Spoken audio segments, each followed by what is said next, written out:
Este ha sido el tanque de batalla principal más utilizado desde la década de 1970. Y sorprendentemente, sigue participando en conflictos bélicos en pleno siglo XXI.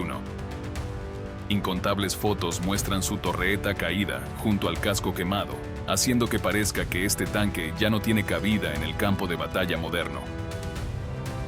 El T-72, una máquina de guerra que, si bien tuvo su auge, hoy parece ser un vestigio de tiempos pasados, luchando contra el inexorable paso del tiempo y los avances militares. En esta ocasión, vamos a examinar al T-72 desde una perspectiva menos habitual. ¿Realmente es tan bueno o tan malo como algunos lo pintan? ¿Cómo acabó luchando contra sí mismo? ¿Qué se siente estar dentro de una de estas bestias de acero en combate? Comencemos.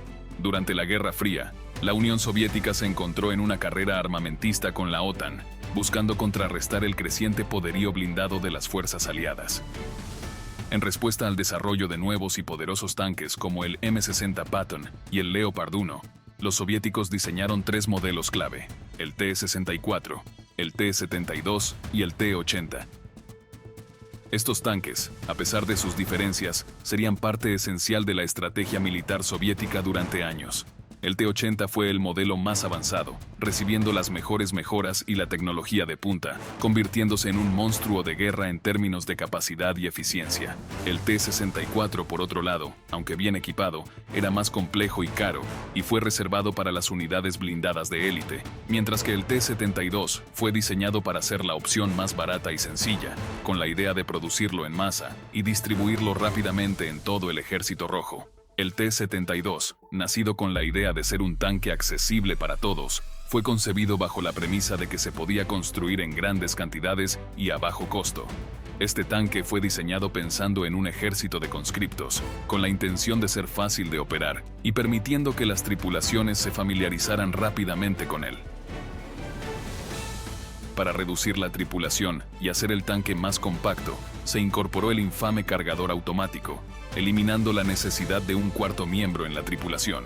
Esto hizo que el T-72 fuera más pequeño, ligero y rápido, con un perfil bajo que lo hacía más difícil de detectar y atacar, pero sin perder su letal poder de fuego. Sin embargo, a pesar de estas innovaciones, el T-72 estaba lejos de ser la máquina perfecta que los soviéticos esperaban. A lo largo de los años, el T-72 pasó por varias actualizaciones, pero su esencia seguía siendo la misma, y mientras algunos de sus aspectos mejoraron, otros revelaron serias debilidades. Este tanque, a pesar de sus aparentes virtudes, rápidamente vio combate en varios frentes y siguió luchando en casi todos los conflictos importantes alrededor del mundo. Dependiendo del campo de batalla y del enemigo que enfrentaba, el T-72 tuvo diferentes niveles de éxito, pero había una cosa clara: no quería ser parte de la tripulación de uno de estos tanques. Aunque muchos lo tacharon de tener fallas técnicas y de no estar preparado para la guerra moderna, algunos de sus tripulantes defendían con fervor su funcionamiento, alegando que sus problemas eran debido a la falta de entrenamiento adecuado de las tripulaciones, lo que causaba errores de manejo fatales. Este tanque, aunque ideado para el combate frontal según las tácticas de la Segunda Guerra Mundial, terminó luchando en un mundo de guerra moderna, donde los avances en tecnología y armamento cambiaron por completo el panorama de los campos de batalla. El T-72 entró en servicio en 1973, convirtiéndose rápidamente en la columna vertebral de las Fuerzas Armadas soviéticas. También fue exportado a muchos países aliados en una versión ligeramente inferior, el T-72M1, que destacaba principalmente por sus diferencias en el blindaje y los sistemas de control de fuego.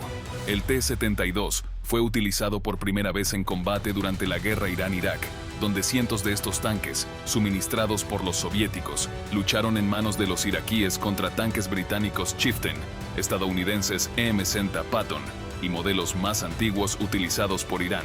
Los T-72 iraquíes superaron a los tanques más antiguos de Irán gracias a su cañón de 125 milímetros, su blindaje compuesto y el cargador automático, pero no fueron invulnerables. Sufrieron pérdidas significativas ante las tripulaciones bien entrenadas de los Chieftain de Irán, quienes demostraron que los avances en la guerra blindada no solo dependían de las características del tanque, sino también de la habilidad de la tripulación. Después de esta guerra, el T-72 enfrentó una nueva prueba de fuego durante la Guerra del Golfo, donde se convirtió en un desastre para las fuerzas iraquíes.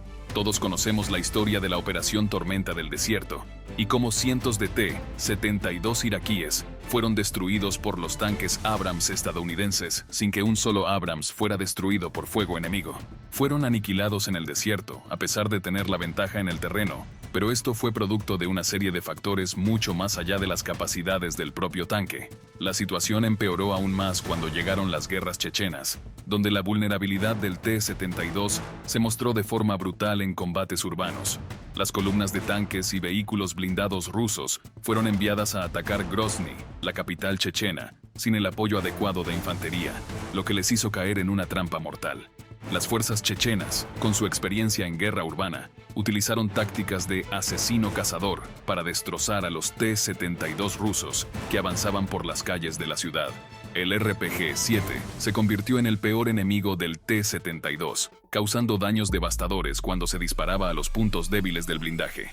Aquí fue donde el problema con el almacenamiento de municiones en el T-72, que hoy se discute ampliamente en el contexto de la guerra en Ucrania, se hizo tristemente evidente. En su interior, se almacenaban hasta 900 kilogramos de cargas propulsoras, proyectiles de alta explosión, combustible y otras municiones, justo debajo de la tripulación.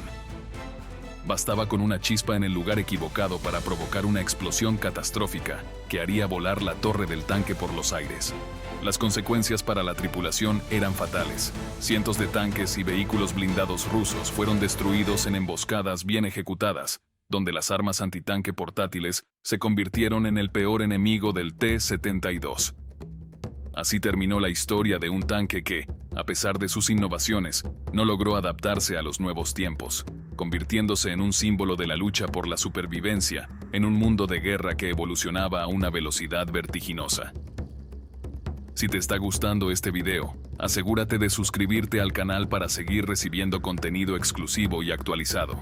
Además, activa la campanita para que YouTube te avise cuando publiquemos nuevos videos. No te pierdas todo lo que tenemos preparado. Te garantizo que no querrás quedarte fuera. Otro conflicto menos conocido donde una variante del T-72 sufrió el mismo destino fue en las guerras de los Balcanes, durante la disolución de Yugoslavia. El M-84 era una versión mejorada del T-72, fabricada en Yugoslavia, un tanque respetado y moderno en su época. Sin embargo, este tanque se enfrentó a la misma suerte que los tanques rusos en Chechenia, ya que la mayoría de las tripulaciones eran jóvenes e inexpertas, enviadas a la ciudad de Vukovar sin apoyo de infantería. Vukovar se convirtió en uno de los ejemplos más horribles de combate urbano, un verdadero campo de pruebas para la brutalidad de la guerra moderna. Una gran cantidad de M-84 fueron destruidos de la misma manera, con los RPG-7 en manos de los defensores de la ciudad, que infligieron pérdidas devastadoras a los tanques yugoslavos. Algunos comandantes de tanques experimentados incluso se negaron a recibir órdenes de entrar a la ciudad sin infantería, sabiendo que era una misión suicida. Los defensores de la ciudad montaban búnkers falsos y objetivos falsos, y cuando los tanques giraban sus cañones para disparar, eran emboscados desde el lado opuesto, siendo alcanzados directamente en sus puntos más débiles. Después de sufrir pérdidas catastróficas en batallas urbanas, quedó claro que el T-72 y sus variantes eran peligrosamente vulnerables a las armas antitanque portátiles. El RPG-7, un arma antitanque sencilla y de fácil acceso, podía penetrar los costados de los T-72 en emboscadas a corta distancia, lo que resultaba en imágenes aterradoras de T-72 incendiados, con las torretas volando por los aires, desmembrando el blindaje de estos tanques. Estas imágenes horribles de los T-72 destruidos aparecieron en casi todas las batallas importantes donde el tanque fue utilizado, y se hicieron aún más prominentes en la Guerra Civil Siria, donde los T-72 volvieron a ser desplegados, solo para ser nuevamente diezmados. Esta vez fueron destruidos por misiles TOW, suministrados por los estadounidenses y RPGs soviéticos en manos de los rebeldes sirios. Las lecciones de las guerras pasadas no se habían aprendido completamente, y el ejército sirio luchó por adaptarse a las amenazas modernas antitanque. La situación fue desesperante, y fue evidente que algo tenía que hacerse para evitar que los tanques fueran destruidos con tanta facilidad por armas portátiles de bajo costo. Durante la Guerra Fría, ya se había desarrollado el blindaje reactivo explosivo, pero fue en los años posteriores a la disolución de la Unión Soviética cuando este sistema comenzó a ser ampliamente utilizado, ya que las tripulaciones de tanques necesitaban desesperadamente protección adicional contra los cohetes propulsados por granadas y misiles guiados antitanque. Bloques de explosivos pequeños fueron montados en el exterior de los tanques, y cuando una ojiva de carga hueca impactaba en el blindaje, el bloque de ERA explotaba hacia afuera, interrumpiendo el proyectil entrante y reduciendo su poder de penetración.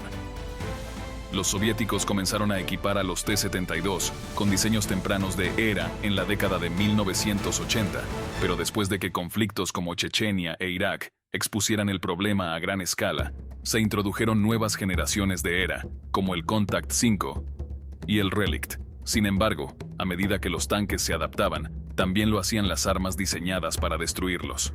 Los RPGs y misiles comenzaron a utilizar ojivas tándem, con dos cargas separadas.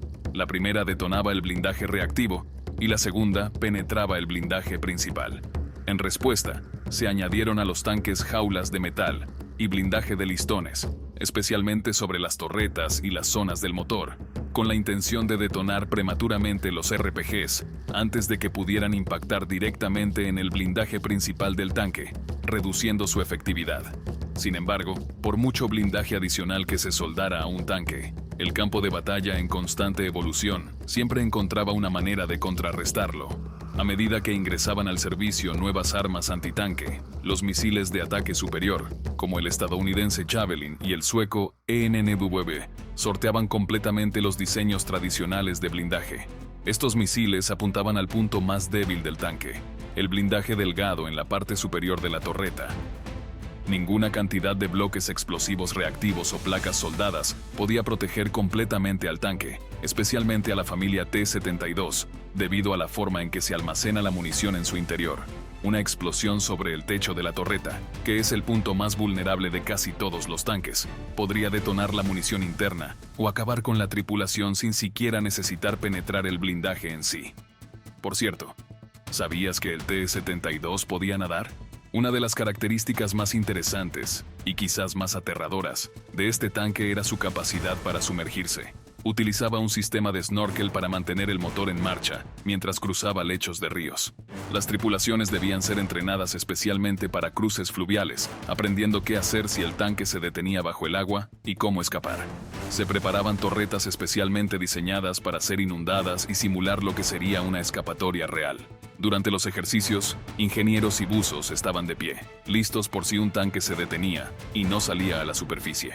Preparar un T-72 para un cruce profundo de río tomaba unos 45 minutos y seguía un proceso de 3 etapas.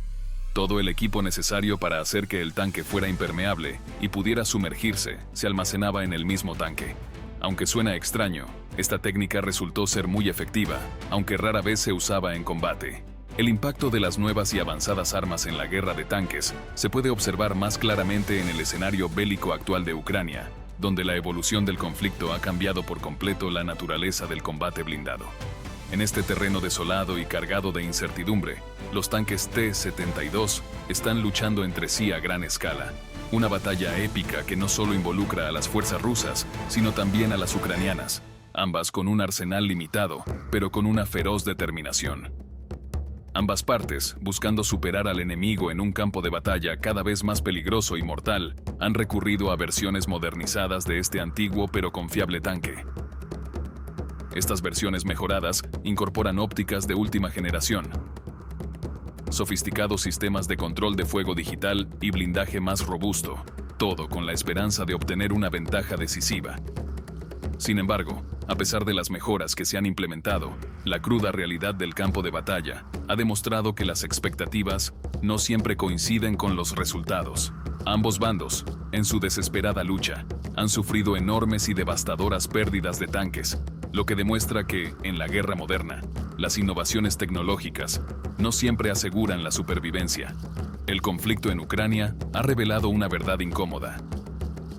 El blindaje mejorado y los avances en la tecnología de control de fuego no son suficientes para garantizar la protección contra las nuevas amenazas que han emergido con una rapidez alarmante. Una de las principales amenazas ha sido la introducción de drones en el conflicto, una tecnología aparentemente futurista, pero que se ha convertido en una de las mayores pesadillas para los tanques.